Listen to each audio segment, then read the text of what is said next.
Hello, everyone. So today we are Group 3. We are Team Yellow, and we're going to be talking about one of Canada's most impressive hospitals and one of the messiest document management problems. Our case study is about digital transformation at the Vancouver General Hospital. So we're going to be talking about implementing Microsoft SharePoint for their file organization, storage, and sharing. My name is Dana, and joining me today in our presentation, we have Anita, we have Deborah, and we have Olivia. And together we are going to be talking and walking through the problems that sound simple on the surface of the Vancouver General Hospital, but they have real consequences for patient care. And we're going to show exactly how SharePoint can fix it. And we'll start off by our first speaker, Olivia. Next slide. Thanks, Dana. So I'm just going to go over a quick agenda of what we're going to be talking about today. So here's kind of what the next 20-minute looks like. We're going to start with the introduction and background. So we're just going to go into who Vancouver General Hospital is, what they're dealing with, and why it matters. Then Anita is going to evaluate the case. She's going to break down what SharePoint actually does and whether it's the right tool. And Deborah is going to take us into the solutions and the concrete implementation plan. And then we're going to have Dana close it out for us. So 4 sections. We have one clear argument. SharePoint is the right move for Vancouver General Hospital, and here's the evidence. We also base this on our last SharePoint assignment that we did, where we also use SharePoint for a healthcare system. All right, so let's go to the next slide. I'm going to introduce our background a little bit about Vancouver General Hospital. So Vancouver General Hospital, if you live in BC, there's a good chance this hospital has touched your life in some way, or you've seen it or heard of it before. They've been operating since 1906. It's sitting at 899 West 12th Avenue in Vancouver, and it is the largest facility in the entire Vancouver Coastal Health Network. So we're talking about 1,000 staffed beds that make it the 3rd largest hospital in all of Canada, behind only Hamilton General and Ottawa Civic. So that statistic is from Definitive Healthcare from 2023. I'm just going to refer to it as VCH right now for the rest of my presentation, but by that I mean Vancouver General Hospital. So VCH has a whole services about 1.25 million across the region, and VGH is the crown jewel of that whole system. So now that makes here's what makes Vancouver General Hospital really unique is that it's actually not just a hospital. It's a level 1 trauma center, which means it handles the most critical life-threatening cases in the province, especially in BC. We know there's many of those. And about 60% of all adult trauma in BC flows through Vancouver General Hospital. So if we think about that, that's more than half of every serious accident, every major injury, every critical case in British Columbia, it ends up here. So on top of that, it's an academic teaching hospital, fully affiliated with UBC Faculty of Medicine. I actually have one of my friends working there right now. So alongside your doctors and nurses, you've also got medical residents, students, and researchers all working inside this same building. There's a lot of different departments. So between size, complexity, and academic mission, there's a lot going on. And that combination is exactly what makes their document management problem so significant. Speaking of which, if you look at the departments on the right side, clinical, emergency and trauma, cardiology, neurology, oncology, organ transplantation, mental health, burns and plastic, ICU, and dialysis, that's just clinical. So you've also got HR, finance, IT, and digital health, infection prevention, health records, quality, and patient services, just like any regular business. So there's a lot going on in one building. And every single one of those departments creates documents, right? So every single one of them needs shared documents. And right now, this process is a mess, which brings me to our next slide, where we're going to go into the current technology challenges that VGH is actually working with. So on the clinical side, they have a CST center. That's the province-wide electronic health record system that manages patient data at the point of care. And that's great. But Cerner only handles clinical documentation. The moment you step outside of patient-facing workflows, you're on your own. So for everything else, policies, admin documents, HR files, operational records, training manuals, Vancouver General Hospital staff are largely relying on shared network drives and email attachments, which can get messy, and it creates 3 very serious problems. So first, we have version control. So when there's no central platform, people work from whatever copy they have saved. So you end up working with 5 different versions of the same policy circulating via email. And nobody's sure which one is current, and I'm sure that's happened to all of us working before.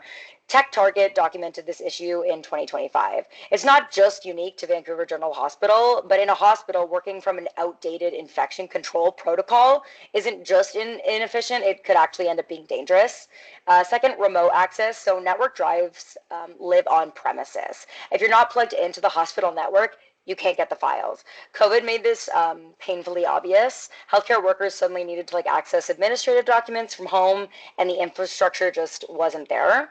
And third, security and compliance. So shared drives give you basically no ability to set granular permissions or generate audit trails. So in a sector governed by FOIPPA and BC health privacy legislation, that's a real liability problem. IBML flagged this in their 2024 healthcare document management report. Now, here's the number that really puts things into perspective. IDC research cited by Radius Point in 2025 found that poor document management costs organizations an average of almost $20,000 per information worker per year. So per information worker per year, not just per year. Administrative tasks already account for 25 to 30% of total healthcare spending in developed countries. So for an organization the size of VGH, fixing this isn't a nice to have thing. It's a financial and operational imperative. That's the problem. Now let me hand it over to Anita, and she's going to tell you why SharePoint is the answer to that. Thank you, Olivia. So I'll be starting with the evaluation of case, which is the key features of SharePoint. So the first key feature and the one that actually had VGH choose SharePoint and be the ultimate winner in their analysis was the centralized document management system. So all files that they need are stored in one place and they're accessible across the whole organization, and the whole organization can actually see their permissions and visibility of the documents that they need. And they're also able to close off certain documents as well. And that would take me into my next step, which is the document approvals and workflows. So this is really important because VGH is a hospital and there are lots of security measures that need to be taken when, choosing who looks at the files and who doesn't, and choosing who has access and who doesn't. So there's certain files that maybe doctors or just the surgeons or just nurses would be able to look at, while, administrative staff can't look at those sorts of things just because of the patient confidentiality and all of those features. So this is really important and was a really important feature for a hospital or any healthcare facility that VGH would monitor. And then another really important point was that they already were connected with Teams and Outlook and Word and Excel. So with SharePoint coming into place, the integration was very seamless and staff already knew how to use those tools. So bringing SharePoint in really made it easier for them to integrate their current work style into this program and made it very seamless transition for them as well. Another really important point and helpful factor of SharePoint was remote and hybrid accessibility. So VGH has so many employees, as Olivia was saying, so they need staff that work remote, that work hybrid, or work, off site. And this is important that they're able to access the same types of documents that people that work on site do, and that they're able to support those needs, especially in today's environments. They're able to maintain their personnel as well as continue to hire workers that have the attributes that they need and be able to hire them even if they're remote or needing hybrid options as well. And now moving on to the strengths and limitations of SharePoint for VGH. So what works well is that it improves document visibility and security. So as I stated already, that it is a document management system for a hospital, and hospitals need to have those security measures in place. And VGH is also a large organization with many departments and lots of staff, remote, hybrid, and on-site. So they need to be able to support that and have a system that everyone can look through, no matter where they are located.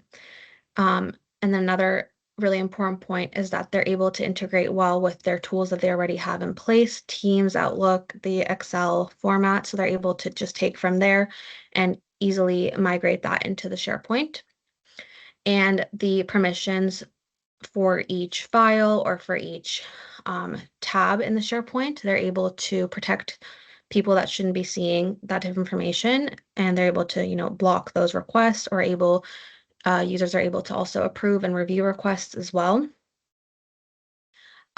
the limitations for SharePoint for the hospital of VGH is the steep learning curve. So staff that have been working there for a long time may be used to a certain type of other program and weren't used to using SharePoint. So there might be a steep learning curve for them and lots of training, which again would be a greater budget that's needed to take on this project. And they'd be required to actually take on the training before they actually migrated all their stuff into SharePoint so staff are comfortable by the time they actually have to use this program.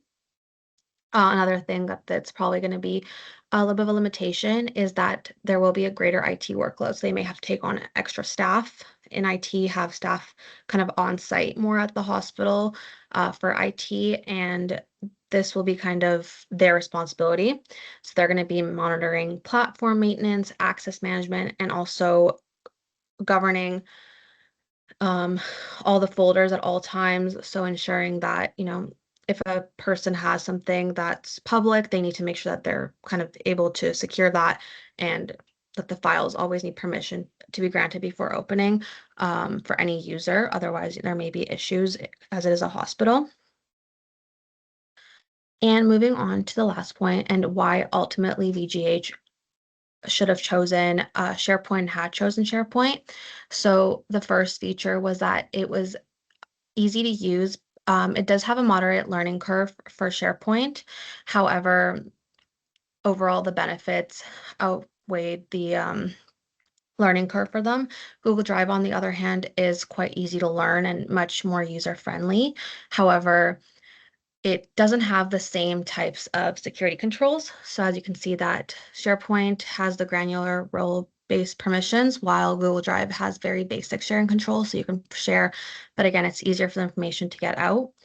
For the Microsoft 365 integration, SharePoint really excels with that, and they're able to seamlessly integrate all those systems into the SharePoint folder and be able to do that very effectively. On the other hand, Google Drive, it's very limited. You'd have to, you know, um, translate certain files into different formats, and it would be much more difficult to do so and would probably be a whole new system for them to learn, which would make it again harder and budget would be a little more difficult.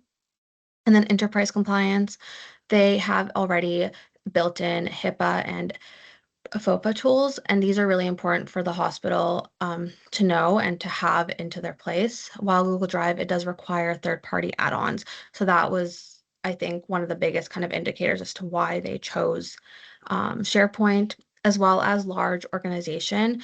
SharePoint works ideally for large organizations as it's able to work amongst many departments, while Google Drive is much better for smaller teams that just need a couple things and just have a couple departments or, just people working on certain things. And then again, for document management, um, it has advanced version control and approval flows, which is very, very important for BGH as a hospital, and also as they have very many departments that needs different types of approvals to go through and also different types of documents and records. And then for Google Drive, it's very basic with the version history, so you can't really see all the different types of approvals unless you really dig into it as an IT person. But as someone that's using this on a daily basis, you won't be able to see all the different versions on a regular basis. So ultimately, this is why SharePoint was chosen. It was due to the fact that it was going to be maybe a difficult integration, a little bit more difficult than Google Drive would have been, but overall the benefits have outweighed the integration point, and now it's becoming a very good system for them and is able to seamlessly integrate with their everyday life and support all their roles that they need. And I'm going to be moving it on to Deborah. The Vancouver General Hospital is a very complex organization with hundreds of employees with different functions. So it was important that the solution that was provided for the hospital really met their needs. So in terms of solution one, it was really important that the architecture, rather the information architecture, was designed appropriately from the beginning. Employees would have documentation dispersed throughout various personal drives, and what that leads to is poor information management. So designing effective information architecture for the hospital ensures that helps to eliminate the ownership problem of files And also the most current versions of files will be in the SharePoint drive, such as incident reports, health checklists. So designing the information architecture was very important as one solution. Solution number two is about improving the workflow and collaboration. And as Anita had mentioned, there are a variety of tools that are available in SharePoint. Most of them are web-based tools like Word and Excel that can help doctors and nurses with collaboration and approval of certain documentation. And there are also AI-based tools that are part of the Microsoft ecosystem, such as Power Automate, that could also help the hospital improve their workflow and collaboration. The third solution is about digitization. And as we all know, many hospitals are awash in paper and there's lots of paper-based forms. So what SharePoint allows VGH to is to actually digitize their documents. So when documents are digitized, they can actually develop data sets, and in the future, they can understand hospital operations better through analytics. Next slide, please.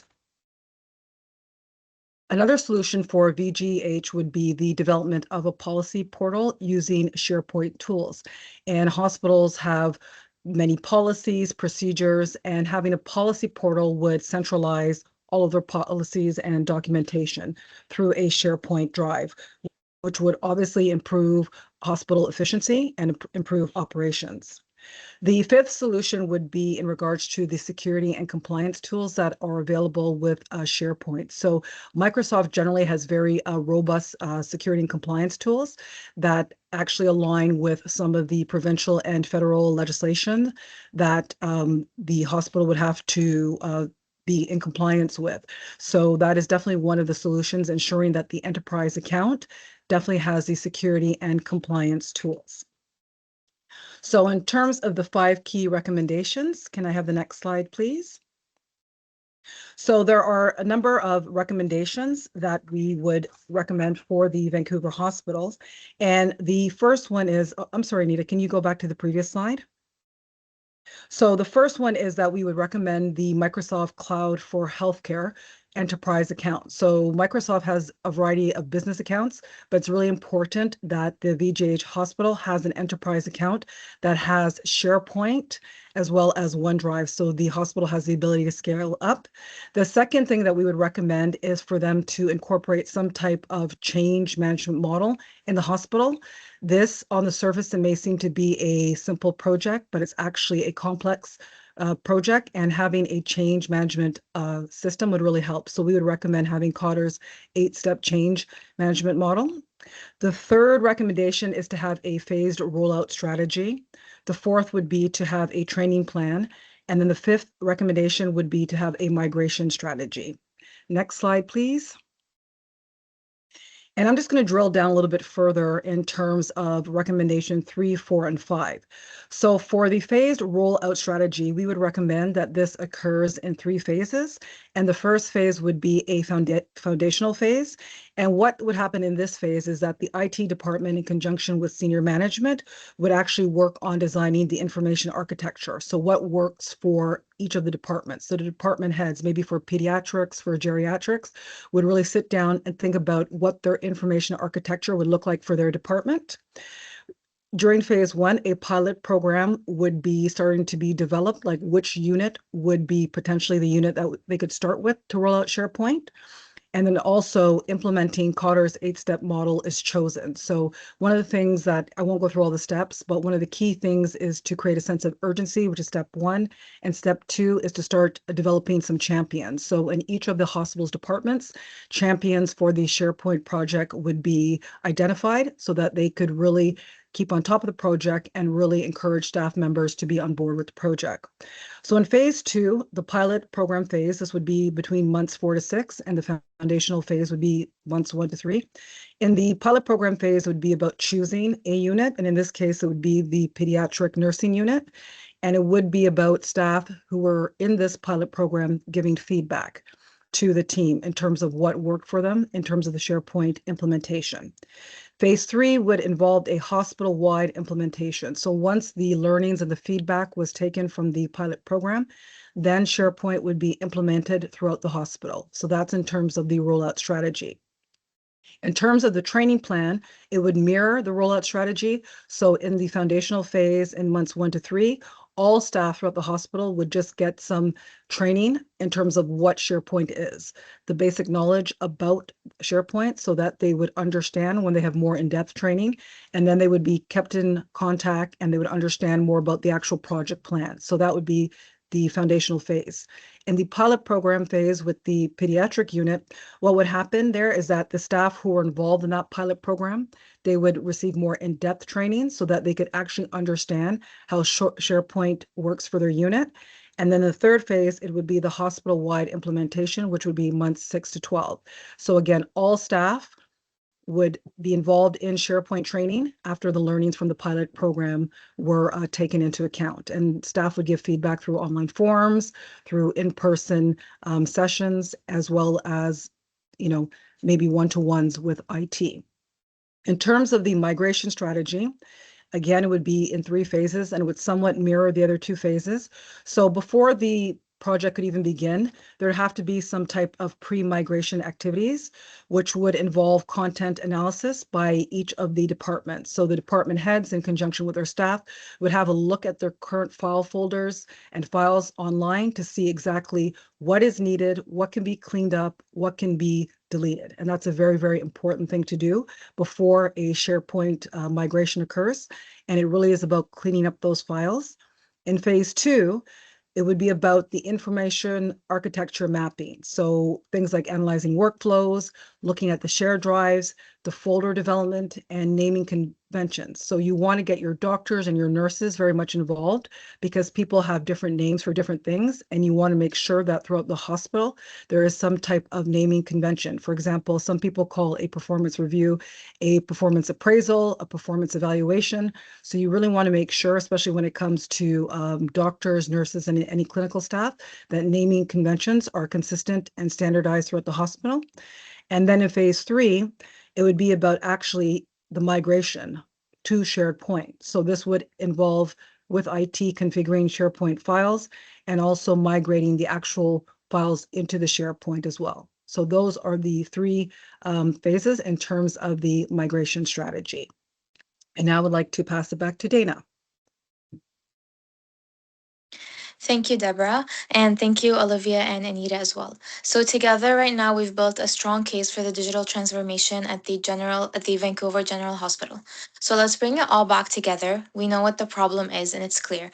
Vancouver General Hospital is one of the most complex healthcare organization in all of Canada, but yet many administrative and operational documents are still managed through shared network, which drives and emails. So this creates a challenge with many things such as the version control, remote access, collaboration, and compliance for the hospital. So, as Olivia discussed earlier, the cost of these inefficiencies can be significant for an organization that is this big. So the solution is simple, which is SharePoint. Not because it's one of the newest technology available, but because it also has directly addressed these challenges.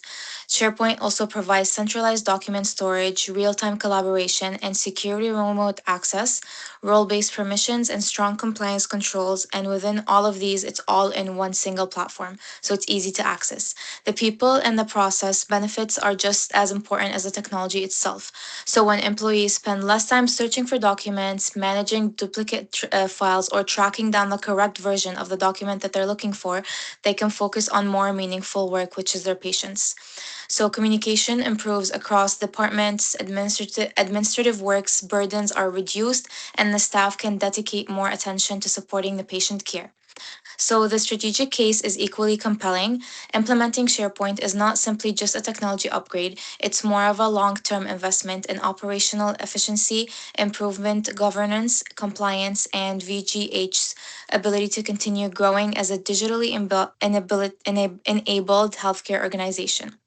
So, to conclude, the Vancouver General Hospital faces the exact same type of document management challenge that SharePoint was designed to solve and help within the organization. By creating a secure, centralized, and collaborative environment, SharePoint can also help the hospital operate more efficiently, strengthen the compliance, and better support both the staff and the patients. And to conclude, we'd like to thank you for your time and attention, and we'd be happy to answer any questions. So, next slide. These are the reference that we have. It's a full reference of all of the ones that we've used. They're all cited through an APA format. We used it throughout all of our paper and our presentation. And if you have any questions, we would be more than happy to answer. Thank you for your time and attention.